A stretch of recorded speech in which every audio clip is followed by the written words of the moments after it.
Welcome. You are tuned into Today's Author. My name is Kevin Touch. I'll be your host for this segment.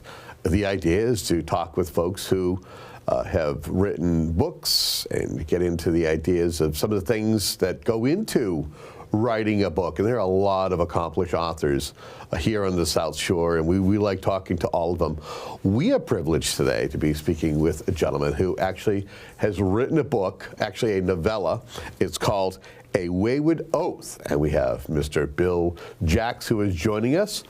Welcome to the show, sir. Thanks, Kevin. I appreciate you. Thanks for having me on. Let's first start off. Tell us a little bit, there's a lot to tell. Tell us a little bit about yourself. Well, I'm a semi-retired special education teacher. I taught in Hingham for 31 years. Yep. I've recently gone back and done some mentorship, so it's like 1 or 2 days a week. It's a nice schedule at my own time. Married for 31 years. My lovely wife, Cheryl, she's a director of a special education program. I have a 30-year-old son who went to UNH, who was a project manager around the local business. And my youngest son, Joshua, was 25, sort of followed my footsteps, he went to HPU down in North Carolina. Actually worked 2 years as the producer on Vinnie Politano's show, the live show, for 2 years. He was the youngest one they ever had on live TV at night. Yeah. He's since switched about a month ago to another job, but he did live TV for 2 years, so that was pretty cool.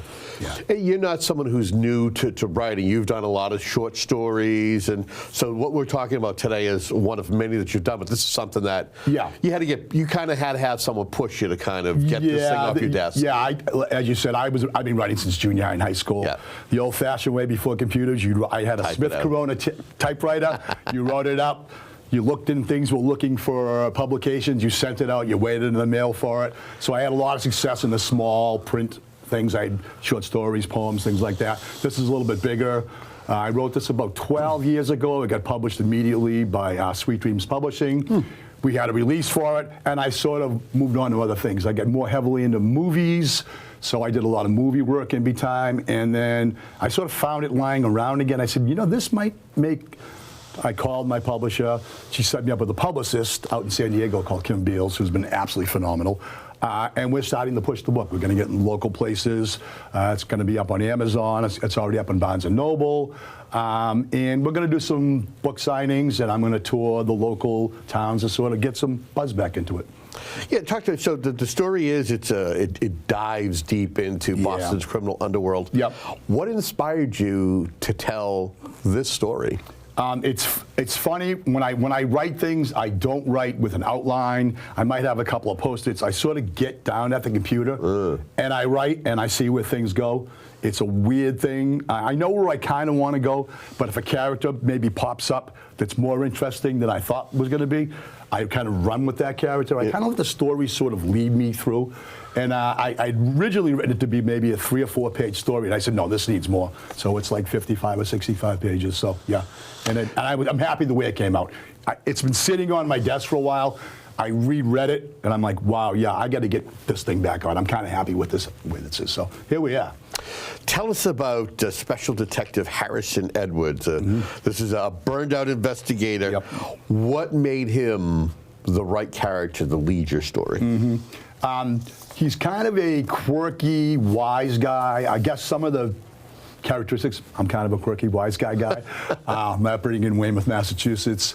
I sort of pictured myself being the detective, but a much younger version. And how he navigates cases, how he works with his coworkers. He doesn't really want to take this job. He's just solved a big case. He's thinking about, you know, the story starts with him on a dream on a beach, beautiful sunny beach, gets a phone call. He's in Boston. It's snowy, it's lousy, it's in the middle of the night. There's a murder. I wanted to contrast the beautiful beach to that, and we come around to the beach at the end of the story. I don't want to blow it by. And the middle of it is just the darkness and him following clues and how he gets involved in the case. So this particular book is described as chilling. What are the elements that you try to focus on to create such an atmosphere? Yeah, that's a great question. Throughout the book, if you read it, there's little bits and pieces. There's parts of the Bible, there's parts of the occult, there's parts of the supernatural, there's stuff from the Salem witch trials, and I sort of leave sprinkles. You might be one clue here, and as he's getting the ball rolling. He's sort of putting these pieces together. Who might be the killer and what's going on behind the killings. So how much of Boston's real history, when it comes to real crime in the city, how much of that influences this novella? Well, it does, because I'm setting it in Boston. I'm setting it in downtown Boston. So, you know, I wanted cold, I wanted snowy, I wanted it slushy. The whole story takes place at night. I wanted everything dark. Even when you go into the hotel that he goes with, there's a convention with doctors, he goes into a dark bar where it's, you know, it's not well lit. So everything is done on purpose. Where I set things, the people I use for the murder victims, I set it for a certain way. So I'm always trying to navigate through the story and keep it in that low-key, dark type of, you know, circumstance. So this is a novella. You specialize in short stories. Was there a temptation to write a full-length novel, and why would you choose this particular format? Yeah, no, that's good. It kind of ran its course. Like I said, it was going to start small. I'm sorry, and it got going. And then I was getting to where I'm like, you know what? I'm not going to stretch it out. I have what I want here. The way it was progressing and the way it was coming to an end, I said, this is fine. A novella is a weird beast. There isn't many novellas out there. There's either real short stuff or there is 300-page things. I've done 300-page things. So this was the place to navigate it, and it was a place to end it. So what would you say was the challenging parts to write it? Again, you're somebody who's written before, so you're not new to this. Yes. And you probably have a style and a way to do it. I do, yeah. Again, I don't take notes. I sort of sit and let the story go as it goes. But the challenging part is always time. You know, when I was writing it a few years ago, I was working. I had 2 young boys. I was coaching the baseball and softball teams. I was playing baseball. So I was carving out time. I found was I would get up at like 4 o'clock in the morning, 4:30 in the morning. I would do 2 or 3 hours a day. And then I would go about my day, and maybe at night I might go back and do some touch-up and editing. So it probably took maybe 3 or 4 weeks to write it. And then the process of getting it published, that's a whole nother world. That's actually, to me, the hardest part. Finding a publisher, having the edits, doing the cover work. Would you like this? Do you not like this? All that type of thing that's so much behind the scenes work. You know, so. Yeah, talk about, you know, and you also did homage to the cover and the unnamed model on the cover itself. Yeah, so I had some friends who have a photography studio down in Plymouth. Husband and wife team. Michelle and Michelle Michael Ennis, they're great people. Yep. And I said, I want to do a scene. I read the book to them. I said, let's get some props together. Yeah. And I said, I want to use a model. And so if you look really closely, those are actually my hands in there, so I'm actually the male guy doing the thing, and the female was still going to leave. She's very close to us. Was still going to leave her nameless. Yes, but you actually said that in the book. That was her. So yeah, and then even in the cover though, there's rope and there's a Bible there and there's some red things. Those also, and in the back with the little cross with the shadow on it. So those have to do with the story as well. So that was a fun day to shoot that. I find with authors that I've interviewed, some of them have different methods in order to be able to make sure that their story is authentic. How often did you conduct any research or interviews when it came to talking with law enforcement to make your story to be as authentic as possible? I did not do on the law enforcement part, but I did do a lot of research on the occult, going through the Bible, picking out things that would actually work. Yeah. I love the Salem witch trials thing. I made sure I got stuff in there about that, supernatural stuff. So I do research on that. That's kind of where I lean into. There's not a lot of police-ese in this, you know what I'm saying? Because he kind of acts outside of the parameters of the police department. Okay. That's why he's hired as special agent, you know, so. Okay. How did you balance the action and suspense while trying to keep in the story grounded for the reader? That's a good. I tried to pace it slowly. Thus, it was going to be a 3 or 4 page story. I said, I need more. I need more time to develop this. And the characters sort of developed. The 2 police officers that he kind of has an argument at the beginning with become a very important part of the story at the end. I didn't think I was going to do that. It worked good, but they came back into the story, become actually heroes of the story. So again, it's a weird way how I write. I don't write with an outline. Yeah. Nothing I've ever done with an outline. I just sort of sit, write, and let it flow. And the only other thing that I do is I will go and write 6, 7 pages, and I won't finish the chapter on purpose.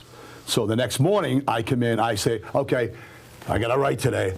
Oh, I got to finish. And then it makes me flow into the next thing I'm going to write. It's a nice mental thing that I had learned. It gets me going for the next time I write. What has drawn you to crime fiction, or is this kind of a new genre? Is this something that you've done before? Yeah, I've always been dark movies, dark crime type of things. Even music that I like, because I just have a dark. It's funny, I'm an outgoing, personable guy. People tell me, but when I write, I get into the weeds. My wife always says to me, I don't even know who you are when she reads my writing. She goes, this is not like you. But I guess that's my outlet to get into that. I just like the darkness of things, and and that's what fascinates me. Is this a type of book that we could see a sequel or a spinoff? We could see a screenplay. Okay. Yeah, I'm finishing one screenplay right now. I am definitely going to take this and I'm going to make this into a short film. Absolutely, positively. Yeah, I've done that before. Some of my other short things that were published, I've done. They weren't as long as this, but I'm definitely gonna. That's the next attack. Yeah. If you don't mind, if we could go off topic just for go right ahead. Talk to us a little bit about, you're somebody who has actually a couple of short films that are that are out there. Mm-hmm. What is it like to be, whether it's somebody who's in front of the camera or behind the camera, and it's also be somebody who is a prolific writer? Yeah, I fell into film like 15 years ago. I went to a casting call. There was 2,000 people there. I go, they're not going to choose me. I was literally going to leave. The lady said, please stay, please stay. You look good in that black suit you have on. I go, all right, I stayed. I waited like 3 hours. Yep. I got called the next day. I worked on the movie Bride Wars with Anne Hathaway and Kate Hudson. Yeah. My first day on a movie set ever. Again, there's 200 people. I go, they're not going to choose me. I was like the 3rd or 4th person chosen. The first time I was ever on a movie set, I'm dancing with Anne Hathaway and Kate Hudson right there. We spent the day with them. Wow. It was luck, total luck. And I fell in love with being on set, the acting stuff, looking around and seeing cameras and seeing sound people, the millions of people that are on set and the whole process. I fell in love with it. I started signing up for Boston Casting, any casting agency in New England. I was going on Craigslist. I was doing student films. And I finally said, you know what, I write, I can act, I know the camera stuff now. Why don't I start doing my own thing? So about 10 years ago, I started doing my own things. I got a screenplay book, learned how to write it. I taught myself how to write screenplays. I got a bunch of guys together. We had a small production group called Damaged Goods Productions. If I needed a sound guy, if I needed a camera guy, I'd say, Steve, come up, we're going to do this. So we've done like 6 or 7 short films. One did really well. It's called Blood Martini. It won the New Hampshire short film contest in 2017-16. So I'm very proud of that. It's been a whole new love and a renaissance for me. It is a middle-aged guy to now be doing film. So, and knowing that over the past 10, 15 years, Massachusetts has become a hotbed for the film industry to come here and shoot stuff. As you mentioned, Boston Casting. Yeah. I know many people who have, they go in and they've found success, and being it, whether it's something that is maybe they don't have any speaking lines, or even they're able to gradually become a major part of. I know a lot of people. When you get into it at first, you do background, which means you're in the back of a restaurant, or you're sitting at a table near you don't have any lines. I've seen a lot of people be turn into more accomplished actors, and my next step was, after doing my stuff, was doing other people's things, getting lines, trying out. I've been a doctor, a hitman, a mob guy, an EMT. I can see all that. I've played a body. I've laid in a body. I've been in music videos and reality TV and New Hampshire State Liquor commercials. So a vast myriad of things. And my only, if I tell people when you get into film, take anything. If it's one guy with a camera and it's safe and it's take it, get the experience. And then when you're sitting around on set, look where the cameras are, look where the sound people is, look how people are acting on and off stage. So it got me very employed, because I'd say, yes, I can do that. And if I couldn't do it, I would learn how to do it. I got hired as a blackjack dealer in a music video. He goes, you know how to do blackjack? I go, of course I do. I had no idea. I went online, I bought the suit, the vest, and I went out and they said, oh, you've been doing this? Oh, yeah, I've been doing this all along. And I sort of just went through and did it. So I've actually done precision driving and stunt driving. Yeah, I can do that. So I did some of that too, which I thought was great. So yeah. But it's interesting because, again, if you see what's happening, a lot of folks will be kind of off on the side somewhere. They're waiting for their time to do what they're asked to do, whether they're, a background scene or somebody who might be, kind of an ensemble type of a figure. Yeah. Just maybe not paying attention, but again, knowing that through osmosis, you've watched, you've observed. You learn by being on. You don't learn by being. Some people, like you said, will go and they'll sit and they'll be playing cards off to the side. When I'm in a holding area, in between takes, I'm looking around. That's impressive. Can I a quick story? Sure. The movie, there was a mini-series called Olive Kitteridge with Frances McDormand. I was in the holding area. There was 150 people there. But I always sit up front and I sort of pay attention to what's going on. Yeah. The director walked in and said, pointed to me and pointed to the guy beside me, come up here. And I said, did I do something wrong? She goes to me, can you bartend? I said, yeah, I bartend all night. She goes, come on. On set, there was a bartender who was hired for the set. They're doing a huge scene in the movie. He had never bartended before. He's fumbling around. She said, switch clothes. I felt so bad for the guy. She goes, you're going to be the bartender. So I switched clothes with him. They gave me my lines 3 seconds before I was going to do it, and I had a great scene with Frances McDormand, and it was a pivotal scene in that movie that I got lines where I just sit. It was wild. It was wild. Wow. Yeah. So it was luck, but luckily I had bartended, and luckily I was quick learning my lines, and we just went and did it 3 or 4 takes, and even the director and Shay said that was unbelievable. You came on set. We didn't expect this. The other guy just couldn't do it, and I said, thanks for the opportunity. So, weird. And what's interesting is before our cameras went live. I had asked you, as we were kind of doing a little of a pre-interview conversation, if you had anything to do with some of the things we've had Dave Wedge, who has done Today's Author, Casey Sherman, both of them best-selling authors, but they actually have a live stage productions where they take their books and they do excerpts. They have actors, and you look like a couple of the actors that I have seen in some of those shows. That's fun. That's a great idea, by the way. I'm gonna have to steal that. I love that idea. It's and at the Wilbur too. It's a great place. So, talk to us. What have you got for a response in regards to the novella so far? We did a trial run. I think it was 200 the first time. Again, this is 10 or 12 years ago, and we sold them out. I have like 4 or 5 copies at home, and I know I sent you one. And so we're going to revitalize it. It's going to be re-released. It's already back in these stores. That's why I had the publicist. She takes care of all that. So now it's at Barnes & Noble. Now it's on Amazon. Now you can get it at Sweet Dreams Publishing. There's actually the one at Barnes & Noble is actually an online version if you want to upload it to your Kindle. So that they've just done that too. So we're starting almost the ball rolling from scratch. Thank you gracefully having me on your show.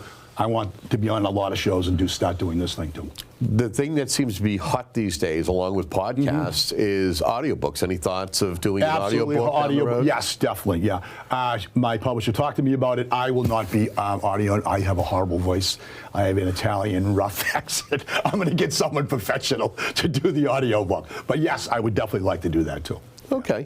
Talk to us as far as if there are any authors that are out there right now. There's anybody who's out there, and I think you've already kind of given, especially with how you've gotten into acting, how you've gotten into being a writer and being a director. What would you give for advice for somebody who may be a starting author? Write. Carve some time and write. Writing is very hard. Most of the time, you're going to get rejected. You have to have a thick skin. I learned that a long time ago. That carried over when I'm in the movies. I'd go for an audition, and there'd be 95 people who were more talented than me. I wouldn't get the part. You have to be thick-skinned. Don't take it personally, but you got to write. You have to write what you know, I think, and be true to what you write. Don't write because you think your mother might not like it or your brother might be mad. Let yourself go, be the writer, be in that caves type of area, and just get things down on paper, no matter what it is. What is it like to take rejection? Because I feel that today's society, people struggle with rejection. Like I feel that our culture, everybody wants to be accepted, everybody wants to be loved. How do you get over that hurdle of someone going, yeah, this you got to do something, you got to rework this? Yeah. Well, I've had a lot of rejection. And it's just a field. When I first started, I kind of took it personally, and I stopped that a lot. I compartmentalize it. I know that there's a lot of guys out there more talented than me, and I might just not have written the right movie or the right book. You have to just move on. Okay, that's done. What do I have to do different? I'm going to keep on moving, or I'll try somebody else, things like that. So I'm a confident person, so I say, okay, we'll just move on. It doesn't really get to me now, where I am in my life. Right. When I was starting out, I'm like, oh, how could they not like this book? This book is great. Or how do they not like me in this part in this movie? But you sort of learn that's going to happen. Now, do you have the kind of significant other who could be kind of the devil's advocate going, well, you know, honey. Yeah. And how has that helped you? It helped my wife, brutally honest, which is great. I need it. We were shooting a short film in my house probably 8 or 9 years ago, and she was off like doing the food and things like that, and went through it. 2 good stories. She went through it, and she'd get back, and she goes, you're like a wooden soldier in that scene, right in front of all the crew. I'm like, yeah, I wasn't. She goes, do that again, you know. I'm like, she's right, but she was absolutely right. So I did the scene the better time. My other funny scene is I had to do I was with a very attractive girl at my house. We were doing a kissing scene, and we had to do it like 7 or 8. You know what happens in movies, you know. I finally hear from upstairs, that's enough down there. My wife. Oh, my. It was hilarious. She didn't have a joke. It was great. Yeah, so I would think there's a little bit, I know. It's weird, yes. It's awkward. I've had to do kissing scenes with the director's girlfriend for like an hour, and that was awkward, but you have to sort of, you know, get through it and realize your character says you need to kiss her, you need to kiss her. So. Talk to us about your publisher and how you came to be. How did that work out? So Lisa Ross is amazing. I actually know her. My son and her son played football together in East Bridgewater. Okay. We've become great friends. She knew that I wrote. We sort of said, let's get something together. You're working on something? I said, I'm actually working on A Wayward Oath. She goes, give me it. Let's take a look at it. She goes, this is very good. I like it. I want to send it to a professional editor. So they went in and they picked it apart, you know, put the colons where they're supposed to be. The story stayed exactly the same. They just made it so it flows better, things like that. I was thrilled with the editing thing. And she's a wonderful, wonderful person. A friend of mine, good marketing. She set me up with Kim Bills out in San Diego. And absolutely, I just met Kim like a month and a half ago out in San Diego. Amazing. So we've formed a nice little triumvirate of teams. So. Press release is fantastic. I sent her some notes. I went, wow, that's actually... Yeah, I almost bought 6 books just reading it. It's that good. It really is. Yours is free. I definitely appreciate it. But no, I mean... No, she did a really good job. But I think that's important. I mean, it takes a village. Important. It takes a village to be able to kind of get a product out there. It's funny, in the preface I write, I don't know if you wrote the preface. I wrote, it takes a village to get a book published. And it is, the publicists and the editors and all the things going. Even the wife being supportive of it. You know, that he's down at 4:30 in the morning now. We should, you know what I mean? He's down there writing. So, yeah. So where are you at with the screenplay for this? I haven't even touched it because I'm finishing up a screenplay called Twisted Rope, which is about this length. It's probably going to be like a 30, 35-minute movie. So I'm going to put all my energy into that. I'm going to try to get my production team going, and this will be, once I get my team going, then I'll start the screenplay for this. I'm always writing something. This is definitely the next thing I'm going to do. So just a quick off-topic question here. You and I also talked about somebody else who we know, a mayor in a neighboring community. Yes, we do. Where you and your production team actually helped cover their 400th anniversary in Weymouth. Yeah, it was called Wayfest. We did it a few years ago. Yeah. He knew that I was in We're talking about Mayor Bob Hadley. Bob, He knew that I was into film. He asked me to do it. There's another friend, Rick McConkey, who was on that committee. And I said, I'll get my crew together. What do you want? What's my budget?